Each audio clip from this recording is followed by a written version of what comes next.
자, 오늘은 로마서 8장 14절에서 17절까지 세 번째 대목이죠. 7토막으로 살펴보자 그랬는데 이제 2개는 했어요. 1절에서 4절까지 한 토막, 5절에서 13절까지 한 토막.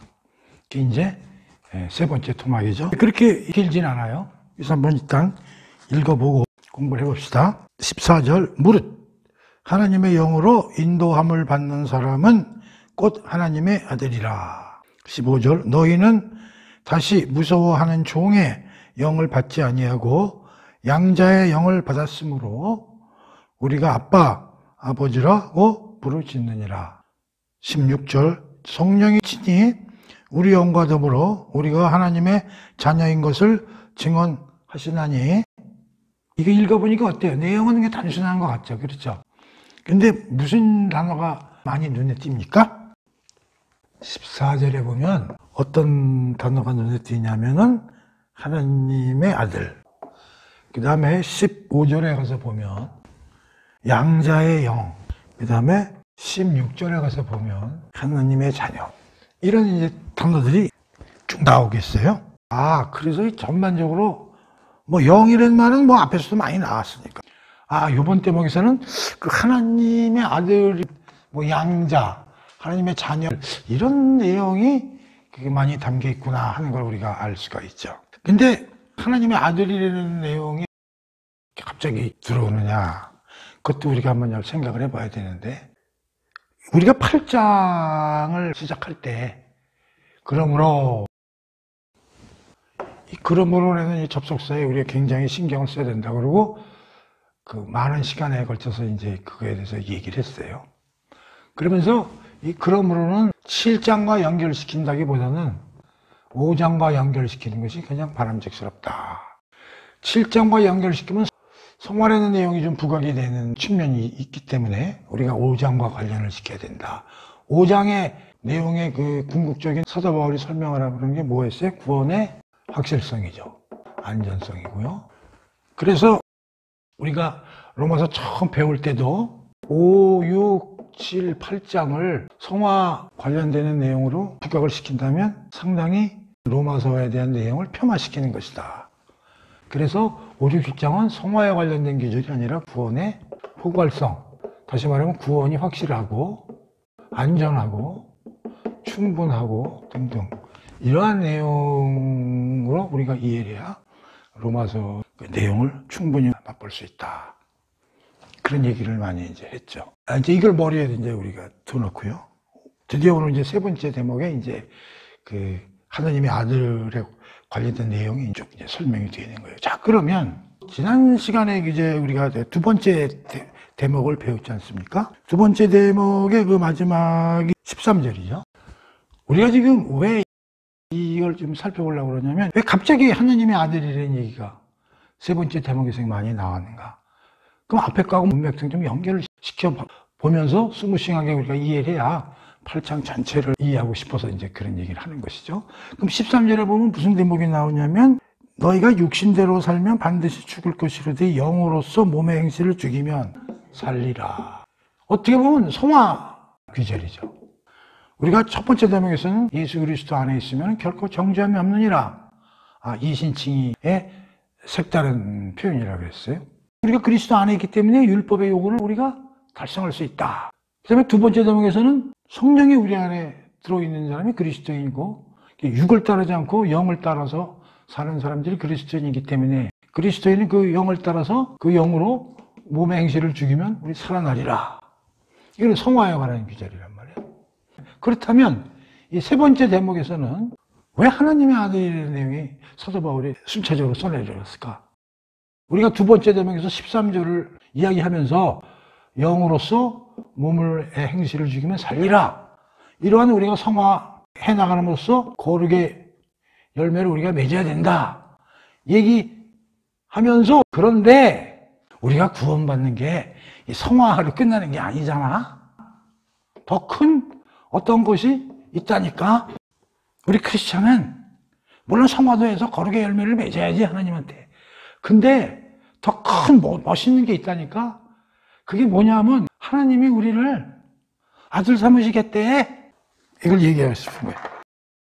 우리가 죄를 짓고 율법에서 못 벗어나고 그 사탄 마귀와 율법 아래서 쭉 살아왔는데 하나님이 예수를 보내셔서 그 일단의 사람들을 예수와 연합시켜서 예수 그리스도로 말미암아 우리가 죄에서 벗어나고 새로운 체제와 시스템으로 우리를 바꿔놓으셨어.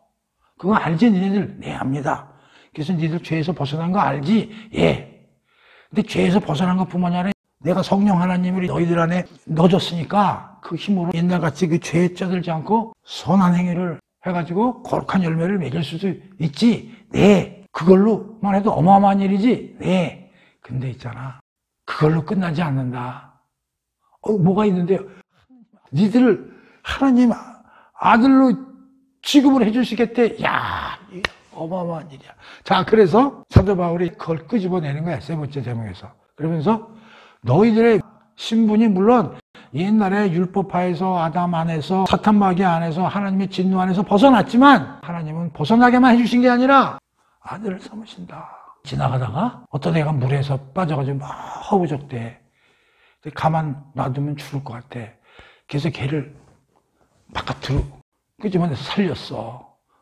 죽음에서 살렸단 말이야. 살렸으니까 칭의라고 우리가 한번 생각해 보자고. 얼마나 고마워, 살렸으니까. 근데 걔를 입적을 시켜서 아들을 삼켰다는 거야. 야, 이게 어마어마한 일이잖아요. 자, 그래서 오늘 우리가 그러한 생각을 가지고 14절에서 17절까지를 우리가 이제 공부를 해보도록 하겠습니다. 어떻게 좀 감흥이 옵니까? 자, 근데 보면은 희한하게 낱말을 아들이라는 낱말도 나왔다가 양자라는 낱말도 나왔다가 또 자녀라는 낱말도 나오고 이렇게 이제 다양한 용어를 이제 사도 바울이 로마서에 쓰는 거예요. 또 그러면서 14절을 봅시다. 무릇 하나님의 영으로 인도함을 받는 사람은 곧 하나님의 아들이라. 그 13절은 뭐예요? 영으로서 몸의 행실을 죽이면 살리라. 그 영, 그 아래도 또 하나님의 영이 나오잖아요. 그렇죠? 하나님의 영이나 성령이나 그리스도의 영이냐를 구분하지 말고 똑같은 삼일째 하나님이니까 그거에 대해서 너무 신경 쓰지 말자 그랬어요. 그러면 영의 인도를 받아서 몸의 행실을 죽이면 우리가 산다고 그랬어요.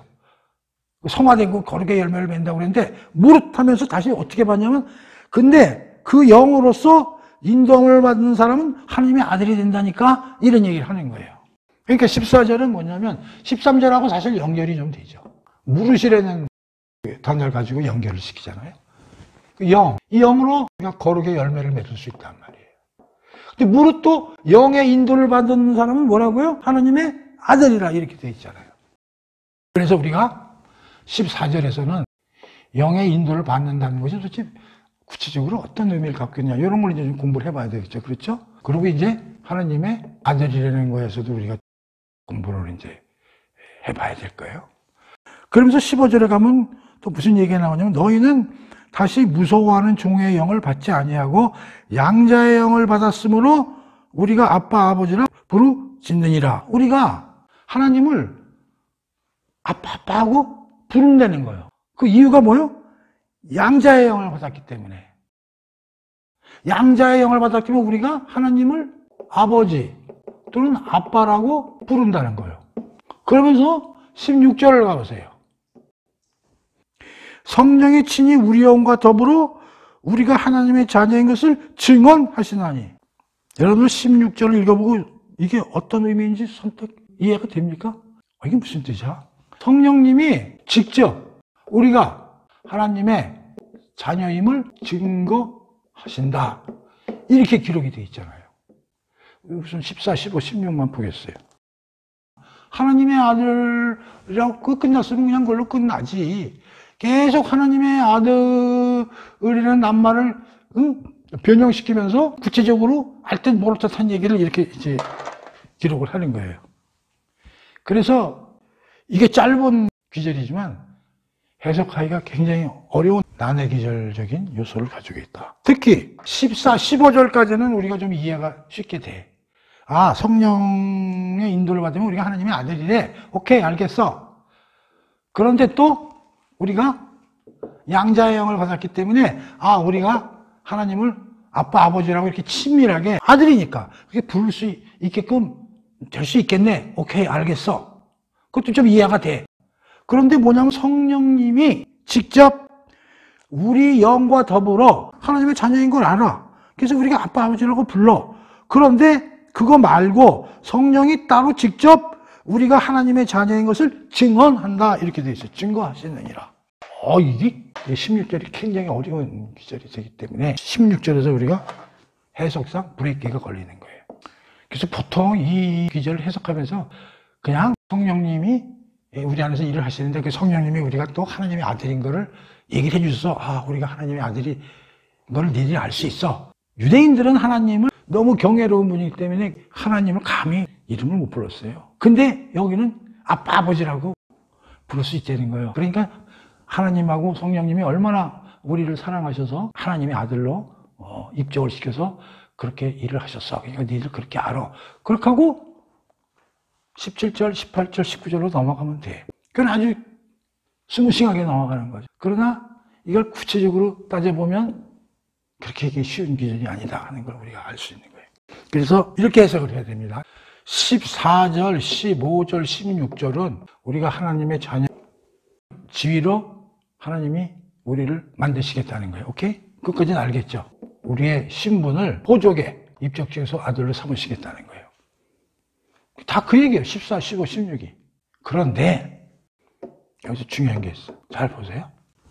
사도 바울이 이렇게 얘기하는 거야. 근데 니네들이 하나님의 아들임을 어떻게 확신할 수가 있냐? 뭐라고요? 하나님은 아들로 만드시겠대. 그런데 너희들도 너희들이 하나님의 자녀인 줄 알아야 돼. 우리는 못 느끼지만 하나님의 아들로 삼으실 수 있어요. 그런데 너희들도 하나님이 너희를 아들로 삼은 거에 대해서 확신을 가지고 살아야 돼. 이걸 얘기하고 싶은 거야. 그러니까 하나님 혼자 짝사랑하고 싶은 게 아니야. 하나님이 그냥 아들 만들고 마는 게 아니라 너도 그걸 알아야 돼. 그런데 성령님이 너희들을 인도해가지고 깨닫고 조명해서 너희들이 하나님의 아들임을 알 수 있게 해줘. 근데 그걸로 끝나지 않아. 왜냐면 하나님의 아들이라는 건 너무나 심오하고 영광스러운 일이기 때문에 성령님이 더 깊게 일을 하셔서 너희들을 통해서 너희 입으로 아빠, 아버지라고 부르는 거 이외에도 더 알파로 직접 너희가 하나님의 자녀인 것을 마음에 체험하게 엄청난 느낌을 가지고 내가 진짜 하나님의 자녀와 아들이 맞네 라고 느낄 수 있도록 머리가 아니라 몸으로 체험으로 느낄 수 있도록 증거하신다 그 얘기예요. 그러니까 이 14, 15, 16절이 엄청난 구절이 뭐냐면 하나님의 아들은 맞아 우리가. 그런데 그거를 확실하게 해주겠다는 거야. 너희들이 하나님의 자녀인 걸 확신을 가지고 느낄 수 있도록 성령님이 일을 하시겠다. 그래서 14절은 어떻게 보면 일반적인 얘기고 15절은 14절에서 더욱더 조금 더 들어간 내용이고 16절은 15절에서 더 들어간 내용이야.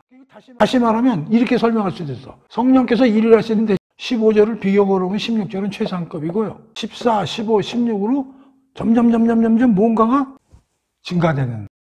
우리가 하나님의 아들이라는 확신을 14절보다 15절, 15절에서 16절로 계속 고차원적으로 올라가면서 드디어 궁극적으로는 16절에서 성령님이 직접 우리를 안 통하고 너는 하나님의 아들이야, 너는 하나님의 자녀야 라고 우리가 그걸 머리로 우리 믿어서가 아니라 체험적으로 확신을 가질 수 있도록 성령님께서 증거하신다. 그게 16절이에요. 그러니까 16절이 굉장히 어려운 해석이 되는 겁니다. 그래서 14절과 15절, 16절의 흐름과 그 차이를 이걸 읽으면서 느껴야 된다고. 보통 15절과 16절을 한꺼번에 섞어서 해석할 수도 있어요. 그러면 16절에 대해서 성령님이 직접 일하시는 게 무엇인지에 대한 해석 없이 그냥 넘어갈 수도 있어. 너 하나님의 아들이야. 성령 하나님이 니들이 아빠, 아버지로 부를 수 있게 하고 너희들이 하나님의 자녀가 되는 거야. 그럼 넘어가면 돼. 그렇게 넘어가면 14, 15, 16절의 깊은 뜻을 우리가 찾아낼 수 없다. 그런 얘기. 자, 그래서 그런 그 뉘앙스를 가지고 다시 14절부터 하나씩 공부해 보도록 하겠습니다. 자, 그래서 하나님의 아들, 하나님의 자녀, 양자 이런 낱말이 나왔는데 그거에 대해서 우리가 하나님의 아들, 하나님의 자녀, 양자됨 이 문제에 대해서 우리가 공부를 해봅시다. 근데 왜 하나님의 아들이라고 써서 하나님의 자녀로 쓰다 보니까 하나님의 아들하고 자녀가 이게 구분되는 개념인가? 이렇게 생각할 수 있죠. 사도 바울이 하나님의 아들은 계속 하나님의 아들로 쓰면 되지. 뭐 그걸 하나님의 자녀라는 말을 썼다가 또 하나님의 아들이라는 말을 썼다가 또 왜 그랬을까? 이런 논란이 나올 수도 있는 거예요. 이걸 구분하는 사람들도 있어요. 하나님의 자녀와 하나님의 아들을 구분해야 된다. 그걸 왜 똑같이 안 쓰고 틀리게 쓴 거는 사도 바울도 무슨 뜻이 있으니까 그렇게 된 거 아니냐. 이렇게 해서 이제 구분하는 사람들이 있어요. 그리스도인들은 일단 자녀가 되는데 그 중에 특별한 애들을 아들로 봐야 된다. 그러니까 그리스도인 중에는 자녀도 있고 아들도 있는 거야. 말이 안 되죠. 그래서 이거는 인정을 안 합니다. 그러니까 뭐 그리스도인 중에 대부분은 자녀인데 그 중에서 특별히 하나님을 사랑하고 특별히 성령이 임해가지고 특별히 어떤 거룩한 일을 하고 뭐 요러는 사람의 부류를 특히 꼭 하나님의 아들이라고 우리가 칭한다. 요렇게 해석하는 그런 부류들도 있었다 하는 걸 내가 알려드리는 거예요. 그러면 도대체 왜 자녀하고 아들로 이렇게 구분해서 썼을까? 어떻게 생각해야 되냐면 이 자녀라는 말은 좀 친밀한 낱말이다. 아들보다도. 여러분 아들이 친밀한 것 같아요? 자녀가 좀 친밀한 것 같아요? 아들, 딸, 좀 공식적인 냄새가 좀 나잖아. 자녀 그러면 약간 좀 친밀한 게 나고. 그래서 나는 이걸 이렇게 생각해서 이런 생각을 해봤어. 할머니들이 손자, 손녀들 보면 거의 이쁘잖아요. 왜 누구예요? 그러면 이건 내 손자예요. 이렇게 얘기하는 할머니도 있고, 그건 내 새끼예요. 그런 말을 쓰기도 하냐. 이건 내 새끼. 좀 친밀한 거지. 아주 그냥, 내 새끼. 난 그런 의미로 이걸 이렇게 받아들이면 좋겠다. 그래서 우리가 자녀라는 말은 아들을 구분하지 말고 똑같은 단어인데 자녀라는 건 조금 더 친밀하고 하나님과 더 가까운 그러한 의미로서 자녀라는 말을 사도 바울이 썼다. 우리가 그렇게 이해를 해보자. 그런 얘기예요. 오케이? 구분하는 건 별 의미가 없어요. 자, 그 다음에 이제 우리가 또 하나 문제를 하나 짚고 넘어가야 되는데 이제 이런 얘기들을 많이 해. 하나님은 모든 사람의 아버지다. 아버지, 아들 이런 얘기가 나오다 보니까 하나님은 모든 인류의 아버지 아니냐. 모든 사람을 창조하지 않았느냐. 그럼 뭐 모든 사람들을 다 아들이라고 봐도 되고 모든 사람의 하나님은 아버지로서의 지위를 갖고 있는 거 아니냐. 그래서 이걸 뭐라고 하냐면 우리가 보통 모든 사람의 부성권이다. 아버지로서의 성격을 갖고 있다. 하나님은. 물론 하나님이 창조하시고 하나님이 전체 관리하신다는 측면에서는 모든 사람의 창조주로서의 아버지 노릇이라고 생각할 수도 있지만 성경에서는 우리를 구원하고 구속하는 하나님의 깊은 계획에 의해서 보면 하나님의 택하신 자, 택자죠. 다시 말하면 우리에게 믿음이라는 은혜를 주셔서 믿게 한 사람들만이 하나님의 아들이 되고 그들만이 하나님을 아버지라고 부를 수 있는 것이지 그것도 우리가 이해를 하고 넘어가야 되는 거다. 그 다음에 이제 그 아들이라는 단어가 많이 나오고 양자라는 말이 나오는데 그러다 보니까 예수님하고 관계는 어떻게 되는 거냐? 요한복음에 보면 예수님도 뭐 아버지 막 그러잖아요. 근데 또 우리도 여기 뭐 아빠, 아버지 그러면 어떻게 되는 거야 이게? 이렇게 보면 되죠. 예수님은 뭐예요? 적자지 적자. 우리는 뭐예요? 양자지 양자. 적자와 양자 차이를 아시죠? 그 양자는 다른 데 속했던 사람을 입적 데리고 오는 거고. 그럼 우리가 예수님과 같아지나? 예수님은 그 하느님이면서 또 사람이잖아요. 그 같은 건 아니지. 그러니까 취급을 그렇게 해주신다. 이제 그런 차원에서 이해를 해야 된다. 그런데 우리가 가만히 보면 이 양자라는 게 그냥 돼요? 우리가 이 세상 속에서 양자로 채용하려면 법적 절차가 필요하죠. 쉽지 않을 거예요. 양자 삼으려고 그러면. 난 이거 안 해봐서 모르겠는데 옛날 기준으로 보면 절차가 굉장히 많고 그럴 거예요. 이게 법적 행위거든요. 양자 삼는다는 게. 물론 이거는 이제 이 세상에서의 의미가 아니라 하늘나라에서의 의미이기 때문에 좀 다르지만 어쨌든 이 양자됨은 상당히 하나님의 법적인 특별한 행위를 통해서 우리가 양자로 되는 거다 하는 걸 우리가 꼭 느껴야 돼요. 그 때문에 이건 굉장히 영광스러운 거죠. 하나님이 어떤 분이에요? 우리가 어디 부잣집에 입적이 돼도 뭐, 참 행운이다 이렇게 생각하네요. 창조자요, 우주의 섭리자의 문에 우리가 아들로 입적이 되는데 이게 어마어마한 얘기죠. 그렇죠? 그래서, 야, 이거는 특별한 절차다. 하나님의 우리를 생각하시는. 그리고 이제 우리가 보통 구원에 관해서 칭의, 우리가 성화 뭐 이런 거 많이 이제 공부했잖아요. 중생. 이런 거하고 양자된 거에는 어떤 차이가 있는가. 우리도 모르지만 하나님이 우리를 의롭게, 그리스도 안에 들어서 의롭게 하시잖아요. 그게 칭의고. 우리 안에 그 성향을 바꾸셔가지고 성령이 우리를 중생하고 새로 태어나게 하고 뭐 이런 일들을 하시잖아. 그럼 그런 거하고 양자로 우리를 삼으시는 것도 도대체 같은 것이냐? 아니죠. 양자로 삼으신다는 것은 칭의나 중생을 넘어서는 하나님의 법적 행위라는 걸 우리가 알아야 돼. 그러니까 이 양자됨이라는 게 구원에 있어서 굉장히 중요한 개념인 걸 우리가 이해를 해야 된다는 거죠. 그렇다고 해서 칭의, 중생하고 양자가 완전히 분리되느냐? 그건 아니에요. 구분은 되지만 분리되는 건 아니죠. 우리 의롭게 하고 중생을 하고 믿게 하고 뭐 회개하게 하고 그러신 다음에 한참 지난 다음에 너 아들 삼을래? 이렇게 하시는 건 아니에요. 그러나 그러한 일을 하나님이 하시는 것과 양자 삼는 일과는 굉장히 레벨의 차이가 있다. 그걸 우리가 이제 좀 알아야 되겠다. 그런 얘기죠. 그래서 우리가 이제 그 양자 아들이 되면 그 효과가 어떤 건가 이런 걸 한번 우리가 생각해 보자는 거죠. 어떤 애가 고아원에 있다가 우리 집에 양자로 삼았어. 그럼 얘는 특권이 발생하는 거지. 우리가 하나님의 자녀가 되면 그걸로 끝나는 게 아니라 특권이 따라온단 말이에요. 특권이. 이게 중요한 거죠, 사실. 하나님의 아버지가 되니까 어떤 특권이 있어요. 내가 돌아가셨지만 정주영이 집에 아들로 내가 입양이 됐어. 그럼 여러분들이 제일 신나는 게 뭐야? 상속이요, 상속이요, 상속. 야, 이게 아들이 되면 제일 먼저 상속권을 갖게 돼. 이게 눈에 가장 띄는 거야. 근데 하나님은 무엇을 갖고 있어요? 전 우주를 가지고 계시잖아. 전 우주를 관리하시잖아. 두 번째 눈에 띄는 게 예수와 형제가 돼.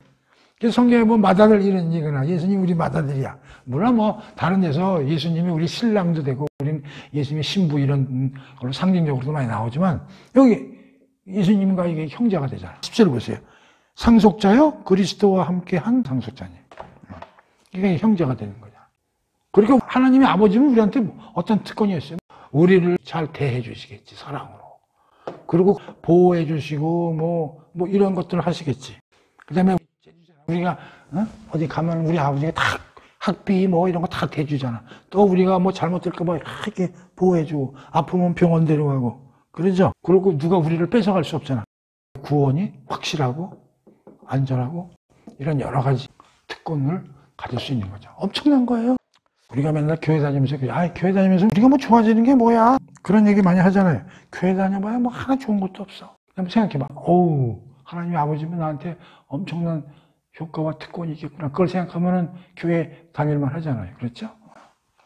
그래서 이제 이 양자 된다는 개념이 얼마나 대단한 개념인지, 그리고 하나님이 우리를 얼마나 귀하게 여기시면은 그 아들을 삼냐 말이에요. 자, 그래서 14절 한번 봅시다. 하나님의 영으로 인도함을 받는 사람은 곧 하나님의 아들로 확신할 수 있다. 이런 얘기예요. 하나님의 영으로 인도함을 받는다. 이걸 또 한번 생각해 보지. 영으로 인도함을 받는다. 그러니까 성령님이, 여기는 물론 하나님의 영으로 설명이 되어 있지만 뭐 다 똑같은 거예요. 성령으로 인도함을 받는 사람은 하나님의 아들이래. 그럼 우리가 성령님이 우리를 어떻게 리드하는 걸 알아야 내가 하나님의 아들인 걸 내가 알 수 있잖아. 하나님이 우리를 어떻게 리딩하실까요? 그거에 대해서 내가 또 이 책 저 책에서 좀 찾아봤는데, 도대체 성령님은 우리를 어떻게 끌고 가실까? 그래서 우리로 하여금 하나님의 아들임을 알게 하실까? 1차적으로. 14절이 1차적으로 하시는 거고, 15절은 더 깊이 하시는 거고, 16절은 더 깊이 하시는 거라고 조금 전에 얘기를 해봤어요. 그게 이제 14절 얘기하는 거예요. 이게. 하나님의 영으로 인도함을 받는다고 내가 느끼면, 내가 하나님의 아들이구나. 이렇게 생각할 수 있다는 거지. 그러면 성령님이 우리를 어떻게 끌고 가시냐, 이런 얘기지. 그러니까 우리는 수동적이죠. 능동적인 거는 성령님이고, 그러니까 우리는 이제 끌려가는 거지. 그래서 이거를 말이나 뭐 노새나 끌려다니는 것으로 이해해서는 안 된다, 그런 얘기예요. 근데 이렇게 해석할 수 있는 구절이 하나 있어. 마가복음 한번 봐봐요. 1장 12절 한번 봐봐요. 거기 보면 그 예수님이 이제 세례받은 다음에 우리가 복음서 공부했지만 마귀하고 이제 그 시험 받으면서 이제 싸움하는 장면이 나오잖아요. 근데 거기 1장 12절 성령이 곧 예수를 광야로 몰아내신지라 이런 말이 있으니까 아이고 이게 성령님이 우리를 완전히 끌고 다니는구나. 개 끌고 다니듯이 그런 식으로 생각해서는 안 된다. 하나님이 리드를 우리가 물론 수동적으로 성령님이 하시지만 우리가 그렇게 끌려다니는 건 아니다 그런 얘기예요. 그래서 우리를 어떻게 하냐면 여러 가지 얘기를 해요. 근데 나는 이렇게 생각해. 성령님은 우리를 조명하시고요. 조명은 비춰준다는 거죠. 그리고 깨닫게 해주신다는 거죠. 우리를 설득하시고요. 이해를 시키시고요. 그 다음에 우리를 권면, 이렇게 하는 게 좋지 않아? 이렇게 하시면 강권하시고요. 나중에 우리를 동기 유발을 해서 우리가 실천할 수 있도록 리딩하신다 이런 얘기죠. 강제로 하시는 게 아니에요. 성령님은 우리를 강제로 끌고 다니는 게 아니라 조명, 무슨 빛으로 비춰줘. 그 다음에 깨닫게 해줘, 스스로가. 그리고 우리를 설득하셔. 그리고 강권, 권면이라는 건 이렇게 하도록 우리를 리드하신다. 그래가지고 우리를 동기 유발까지 우리를 이제 하시는 거지. 근데 이 강권이라는 말이 성경에도 많이 나오는데 강권이라는 누구를 강력하게 밀어제낀다 그런 얘기잖아요. 성령님은 뭘 가지고 그렇게 하세요? 사랑이요. 성령님은 항상 우리를 끌고 다니시고 하나님이 너 어떻게 해서 얼마나 사랑하는 줄 아냐? 예수님이 널 얼마나 사랑하는 줄 아냐? 그걸 계속 얘기를 하는 거야, 성령님은. 그래서 우리를 예수님과 하나님의 사랑과 그 영광됨을 계속 우리에게 비춰주고 설득하고 깨닫게 하고 사랑의 폭탄을 던지면서 이런데도 니들이 하나님 말씀대로 안 살 거야? 살아야 되잖아. 살아봐. 그래서 성령님의 특징은 뭐냐면 항상 밝고 따뜻하고 그리고 모든 걸 살아나게 우리를 데리고 다니신다. 그런 얘기. 다른 데서 어떻게 설명들을 하는지 좀 적어왔으니 그냥 말로 해버릴게요. 자, 들어보세요. 성령님은 우리를 조명, 설득, 새로운 마음을 우리 속에 넣어주신다. 그래서 의지를 설득시키신다. 말이나 노새와 같이 우리를 끌고 다니시지 않으신다. 삶의 우리 주요 성향이 성령에 의해서 지도된다. 우리 생각, 느낌, 행동과 의지와 그 모든 것이 다 성령의 지시하에서 우리의 전 인격이 움직이도록 하신다. 내 삶에 주도되고 충주적인 힘은 하나님의 성령님이라고 말할 수 있다. 그리고 성령님은 사랑의 감화력으로 우리를 설득하신다. 그리고 성령은 진리의 영이기 때문에 항상 우리를 하나님의 말씀대로 살도록 끌고 가신다. 성령은 말씀과 성령을 통해 이게 중요해. 근데 성령님은 이런 모든 일을 뭘 기준으로 하시냐면 하나님 말씀과 성경을 통해.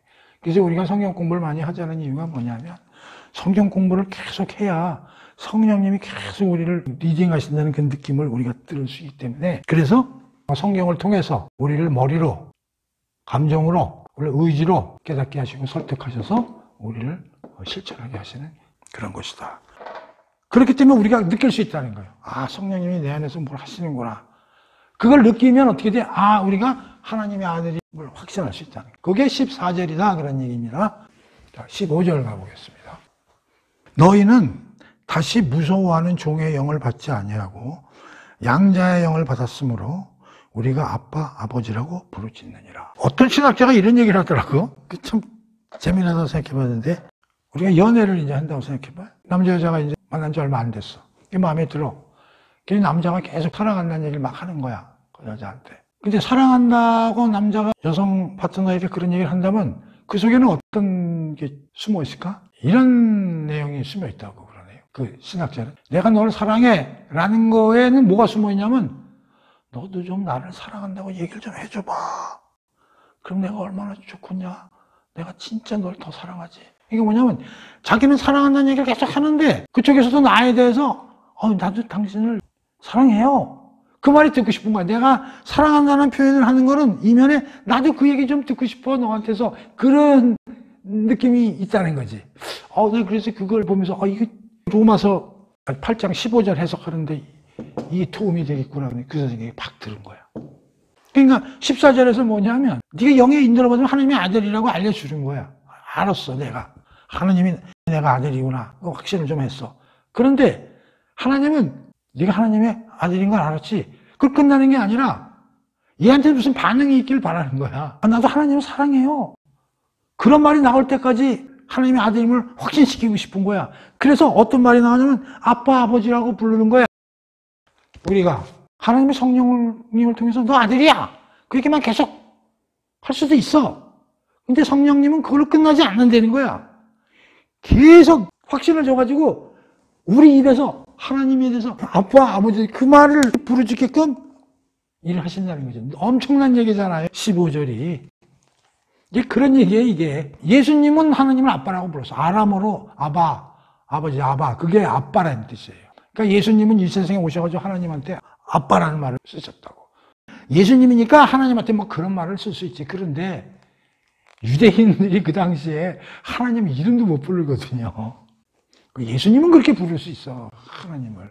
그러나 어떻게 우리 인간 하나님을 아빠라고 부를 수가 있어요? 우리도 옛날에 그 할아버지나 아버지 이름을 감히 그 앞에서는 부를 수 없었어요. 아버지 함자를 함부로 못 쓴다고, 자식을. 특히 할아버지 함자를 감히 못 불렀어요, 우리도. 근데 감히 어떻게 우리가 하나님한테 아빠라고 우리가 부를 수 있는 그 얘기예요, 지금. 너희는 무서워하는 종의 영향을 받지 않냐고 양자의 영을 받았기 때문에 양자의 영은 너는 아들이야 라는 걸 알 수 있는 영을 받았으므로 우리 입에서 아빠, 아버지라고 부르짖는다. 그런 얘기를 사도 바울이 15절에 쓴 거 아닙니까? 자, 그런데 보면 앞에 뭐라고 나와요? 다시는 무서워하는 종의 영을 받지 않냐고 양자의 영을 받았다. 이게 또 이제 해석이 난해하게 되는데요. 무서워하는 종의 영, 여기 양자의 영에서 이 영이 무엇을 가리키는가? 우리 교인, 우리의 영인가? 성령을 가리키는가? 이렇게 해석하는 사람도 있어. 앞의 영은 무서워하는 종의 영, 그거는 우리의 영을 얘기하는 거고, 뒤에 있는 양자의 영의 그 영은 성령이다. 이렇게 해석을 하는 부류가 있고, 둘 다 우리의 영을 얘기하는 것이다. 학설이 나뉘어지는데, 이게 우리의 영은 아니다라는 거가 이제 대부분의 얘기예요. 왜냐하면 무서워하는 종의 영이라는 거를 우리가 크리스천이 안 됐을 때 하나님이 우리를 믿음으로 이렇게 하시기 전에 우리 스스로가 무서워하는 종의 영의 산하에 있었다고 생각하는 사람이 없다는 거죠. 그러니까 이게 무서워하는 종의 영이라는 건 뭐냐면 내가 죄인이고 내가 죄 속에 쪄들어 있고 내가 죄로 말미암아 하나님으로부터 심판받는 데 있고 이 율법이 이걸 지키는 게 너무 어렵다는 걸 느끼는 거예요. 근데 이것은 우리 인간이 거듭나기 전에 이걸 못 느낀다는 거예요. 그렇기 때문에 이거를 사람의 영으로 볼 수가 없고 이것도 성령이 하시는 일이라고 우리가 이해를 해야 된다.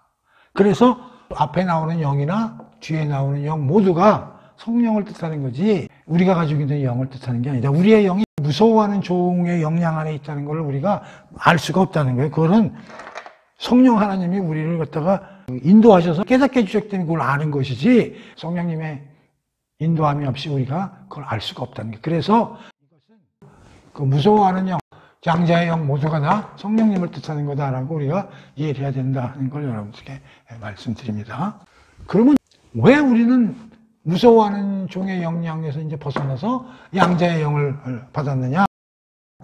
이 성령께서 일하시는 데 있어서 항상 먼저 무슨 일을 하시냐면 우리를 거듭나게 하실 때 우리가 죄인이고 우리가 율법하에서는 그걸 지킬 수가 없고 그래서 하나님의 진노 아래에 있고 하는 거를 미리 1차적으로 우리를 깨닫게 하신다는 거예요. 그 이후에 양자됨으로 우리를 끌고 가신다는 거예요. 그래서 항상 양자의 영이 되기 전에는 우리가 사탄 마귀 휘하에 있다는 것을 우리가 깨닫게 하신 다음에 우리가 하나님의 아들이 됨을 깨우쳐 주시기 때문에 항상 무서워하는 영에서 양자의 영이 이 앞에서 존재한다. 그런 얘기를 이제 하는 거예요. 그러니까 성령님이 우리를 어떻게 일하시냐면 너는 옛날에 무서워하는 사람들의 산에 노예였어. 너희들이 유대인 같은 경우는 너희들 애굽에서 노예 생활했잖아. 똑같아. 너희들도 사탄 마귀 율법하에서 무서워하는 종 심판받을 수밖에 없는 상태에 놓여 있었었잖아. 그거 알지? 근데 너희들이 거기서 하나님이 너희들을 아들로 삼아주신 거야. 그거를 깊이 알게 하신다는 거예요. 누가? 성령님이. 그래서 우리가 어떻게 된다고? 우리가 하나님의 아들이 됨을 알았기 때문에 우리 입에서 뭐가 나온다고? 우리 아버지, 아빠라고 부르짖는다는 거죠. 그럼으로써 우리는 어떻게 된다고? 15절이죠. 14절보다 15절은 더 한층 레벨업된 확신을 성령님이 일을 하신다. 그래서 너희들이 하나님을 아빠로 부르짖을 수 있다. 그게 15절이에요. 그 다음에 16절로 갑니다. 거기서 더 나갑니다. 이제 우리가 하나님의 아들임을 알았어. 그래서 우리가 하나님을 아빠로 부르짖었어. 그런데 16절에서 한 걸음 더 나가서 뭐라고 그러냐면 성령이 친히 우리 영과 더불어 우리가 하나님의 자녀인 것을 증언하시나이. 이게 무슨 말인가? 성령이 친히 우리 영과 더불어. 친이란 말이 나오고 더불어라는 말이 나오는 거예요. 14절에서 하나님의 아들임을 우리가 알았어. 확신했어. 15절에서 우리가 양자의 영을 받았기 때문에 하나님을 아빠라고 불렀어. 그런데 그거와 더불어 다 된 것 같은데 성령님이 직접 하나님의 여기 자녀지만 뭐 아들이나 똑같아. 그러니까 자녀를 우리는 더 친밀하기 위해서 자녀의 말을 썼다고 그랬으니까 우리가 하나님의 아들임을 증거하시고 증거해 주신대. 누가? 성령님이. 이게 16절이에요. 그럼 여기서 우리 무슨 공부를 더 해야 되냐면 성령님이 하시는 일, 뭘 통해서? 16절을 통해서. 성령님이 이 정도 일하시면 된 거 아니야? 우리 영 조명하고 깨닫고 설득하시고 사랑의 폭탄을 던져서 14절에서 우리가 하나님의 아들임을 알게 하셨고 우리 입에서 하나님을 아버지, 아빠라고 부르시게끔 했었으면 됐지. 그럼 뭘 또 성령님이 우리 영과 더불어 직접 또 뭘 하나님의 자녀임을 증거하신다네? 그래서 16절이 어려운 기절입니다. 16절의 핵심은 뭐냐? 성령님이 우리 안에서 일하시는 그 내용에 대해서 공부를 해야 돼요. 이게 대단히 어렵습니다. 이렇게 직접적으로, 다시 말하면 이거예요. 결론적으로. 우리 안에, 우리 가슴에 우리가 하나님의 자녀임을 직접 체험하시도록 일을 하신다는 거예요. 체험입니다. 체험. 느끼도록. 그러니까 머리로 그래 성경 읽어보니까 내가 하나님의 아들이라고 써있으니까 뭐 그런 것 같아. 그 정도가 아니고 진짜 내 마음에 팍! 로마서 5장에 그 비슷한 단어를 우리가 하나 배웠어. 그게 뭐냐면 로마서 5장 5절에 보면 소망이 우리를 부끄럽게 하지 아니함은 우리에게 주신 성령으로 말미암아 하나님의 사랑이 우리 마음에 부음바 되오니. 성령님이 우리 마음에 하나님의 사랑이 어떤 건지를 부어주신대. 이 의미가 이때 우리가 그걸 자세히 공부를 안 했어요. 요때 하려고 우리가 아껴놓은 거예요, 사실은. 하나님이 얼마나 우리에 대한 사랑이 깊은지를 우리 마음에 퍼봐가지고 알게 해주신대. 그게 이런 의미하고 비슷한 거예요. 성령님이 직접 우리가 체험하도록 일을 하신다는 거죠. 우리가 이제 그 성경 공부를 하다 보면 대부분이 어떤 생각을 하냐면, 성령님은 우리의 영을 통해서 깨닫게 하고, 아까 얘기한 깨닫게 하고, 설득하고, 조명하셔서 우리가 어떤 행위를 하게끔 리딩 하신다. 14절이거든요. 이게 보통 성령님이 하시는 일이에요, 공통적으로. 그런데 15절에서는 조금 더, 16절에서는 완전히 더더 나와가지고 직접, 우리 영을 통해서가 아니라 직접 우리 가슴에 다이렉트로 그걸 체험하도록 일을 하신다는 거죠. 그래서 그거를 우리가 보통 신학적으로는 성령 세례 이렇게 표현을 해요. 어려운 단어죠. 교리상 성령 세례. 성령님이 우리 안에 체험시키신다는 거예요. 그런데 그 성령 세례에 대해서 우리가 공부를 좀 해야 되는데 그렇게 성령 세례에 대해서는 신학자들마다도 상당히 논란이 많은 그런 내용이 되고요. 그것도 난해한 교리 중에 하나이기 때문에 오늘 그걸 공부를 다 못합니다. 그래서 그거는 다음 시간에 우리가 공부를 하도록 하고 오늘은 기본적으로 17절도 좀 나중에 공부하도록 하겠어요. 그래서 오늘은 14, 15, 16절 세 개의 절을 놓고 결국은 뭐냐? 우리가 하나님의 아들임을 확신시킬 수 있는 성령님이 하시는 내용을 적어놓은 거예요. 14절은 성령님의 일반적으로 하시는 일을 통해서 15절은 조금 더 깊이 있는 성령님의 그 일하심을 통해서 16절은 아예 완전히 성령님이 직접 우리 안에 가슴팍에 뜨거운 열기를 불어넣으시면서 우리가 하나님의 자녀와 아들임을 알 수 있도록 일을 하신다. 그럼으로써 결론은 우리가 하나님의 아들임을 알 수 있도록 확신을 줌으로써 구원이 확실하고 구원이 우리가 안전하겠다 하는 것을 알 수 있다는 거죠. 그래서 그걸 위해서 사도 바울이 14, 15, 16, 17절을 쓴 겁니다. 그래서 17절은 뭐냐면 우리가 하나님의 아들이라면 예수님하고 똑같지는 않지만 레벨이 같아지는 거 아니야? 그래서 우리가 자녀이면 제일 중요한 특권이 상속자라는 거죠. 자녀이면 상속자요. 또 누구와 함께한 상속자? 예수 그리스도와 함께한 상속자가 된다. 그게 이제 17절의 내용이거든요. 근데 요거는 이제 다음 시간에 우리가 공부를 하도록 하고, 오늘은 14절, 15절, 16절 다시 결론을 내리겠습니다. 14, 15, 16절은 13절 마지막 구절이 영으로서 몸의 행실을 죽이면 살리라. 우리가 거룩한 열매를 맺을 수 있다. 그러나 그걸로 끝나지 않는다. 그러면서 우리들이 성령의 인도를 받으면 거룩한 열매를 맺는 것 플러스 우리가 하나님의 아들이라는 것을 우리가 알 수 있게 된다 하는 것을 사도 바울이 우리한테 알려주고 싶었던 거예요. 그런데 그냥 하나님의 아들이라고 하면 섭섭하니까 너희들이 하나님의 아들임을 확실하게 체험할 수 있도록 성령님이 일을 하신다. 15절에 성령님이 일을 특별하게 하셔서 너희들이 아빠 아버지라고 부를 수 있도록 너희들을 인도하시며, 특히 16절에 가서는 성령님이 직접 우리 안에 우리가 하나님의 자녀임을 알 수 있도록 체험하고 느낄 수 있도록 일을 하신다. 그러니 걱정 마라. 너희들은 칭의 성막 그걸로 끝나는 게 아니야. 하나님의 아들로서의 어마어마한 특권과 지위를 갖고 있는 것이야. 그러니 너희들이 구원이 확실하다 걸 너희들이 알아야 되지. 이제 그 얘기를 하고 싶었던 거죠. 자, 그래서 오늘은 여기까지 공부를 하고, 이 다음 시간에는 그 성령 세례, 그거에 대해서 좀 구체적으로 우리가 교리적으로 좀 살펴보고, 그 다음에 17절을 공부하도록 하겠습니다. 자, 오늘 공부는 여기서 끝내도록 하겠습니다.